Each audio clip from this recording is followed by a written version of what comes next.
প্রশ্ন ১। ইসলামের ইতিহাসে কোন নবী সর্বপ্রথম সুই ও সুতা দিয়ে কাপড় সেলাই করার পদ্ধতি আবিষ্কার করেছিলেন এবং তিনি পেশায় একজন দর্জি ছিলেন? ক। ইদ্রিস আলাইহিসসালাম, খ। হজরত নূহ আলাইহিসসালাম, গ।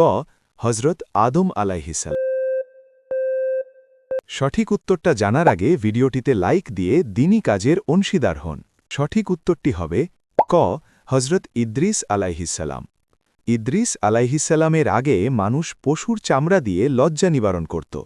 তিনি প্রথম সুই আবিষ্কার করেন এবং কাপড় সেলাই করে পোশাক পরার প্রচলন শুরু করেন। বলা হয় তিনি সুইয়ের প্রতিবার ফোঁড় দেওয়ার সময় সুবহানাল্লাহ বলতেন। এছাড়াও তিনি ছিলেন প্রথম মানুষ যিনি কলম দিয়ে লিখতে জানতেন এবং জ্যোতির্বিদ্যা ও অঙ্কের হিসাব কষতেন। প্রশ্ন: বাদশাহ জুলকারনাইন ২ পাহাড়ের মাঝে লোহা ও গলিত তামা দিয়ে একটি বিশাল প্রাচীর নির্মাণ করে কোন জাতিকে বন্দী করে রেখেছিলেন?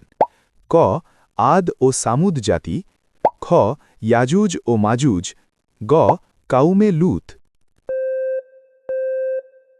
আপনি যদি সত্যি ইসলাম সম্পর্কে আরও জানতে চান তাহলে চ্যানেলটাকে সাবস্ক্রাইব এবং পেজটাকে ফলো করুন। সঠিক উত্তরটি হবে খ। ইয়াজুজ ও মাজুজ। ইয়াজুজ মাজুজ হল আদম আলাইহিসসালামের বংশধর এক বিশাল শক্তিশালী ও ফাসাদ সৃষ্টিকারী জাতি।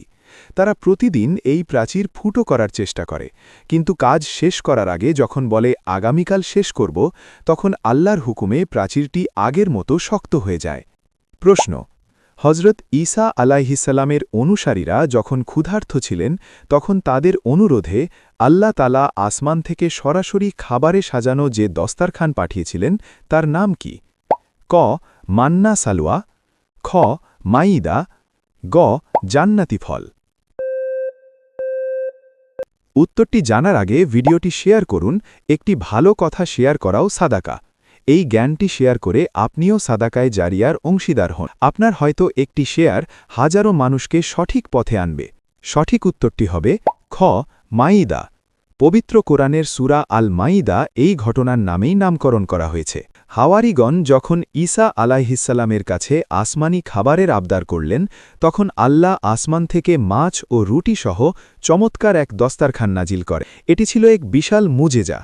আল্লাহ বলেছিলেন এই খাবার পাওয়ার পরও যারা কুফরি করবে তাদের কঠোর শাস্তি দেওয়া হবে। আপনি যদি সত্যি ইসলামকে ভালোবাসেন তাহলে কমেন্টে লিখুন আই লাভ ইসলাম।